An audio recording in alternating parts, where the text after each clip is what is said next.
பார்க்கலாம். அதுக்கு ஃபஸ்ட்டு வந்து க்ளூ அப்ளை பண்ணிக்கணும். ஸ்ட்ரைட்டாக ஒரு லைன்ஸ் போட்டுட்டு அதில் க்ளூ அப்ளை பண்ணிக்கிறேன்.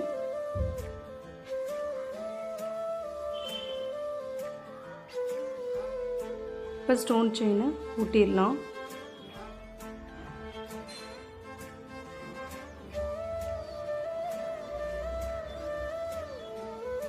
அது காயட்டும். அடுத்தது நம்ம க்ளூ போடாத எப்படி ஸ்டிச் பண்ணலாங்கிறத பார்க்கலாம். அதுக்கு இந்த லைன் மேலேயே நான் ஸ்டோன் செயின் வச்சுக்கிட்டேன். ஃபஸ்ட்டு இந்த ஸ்டோன் செயினை 2 தடவை அந்த எட்ஜஸில் வந்து எப்பயுமே 2 தடவை நம்ம ஸ்டிச்சஸ் கொடுக்கணும். பாருங்கள், ஃபஸ்ட்டு ஒரு செயின் ஸ்டிச் கொடுத்துட்டேன், மேலே ஒரு செயின் ஸ்டிச். இது மாதிரி 2 தடவை ஸ்டிச் பண்ணால் தான் நமக்கு மூவ் ஆகாத இருக்கும். பாருங்கள், இங்கே ஒரு செயின் ஸ்டிச் கொடுத்துட்டேன்.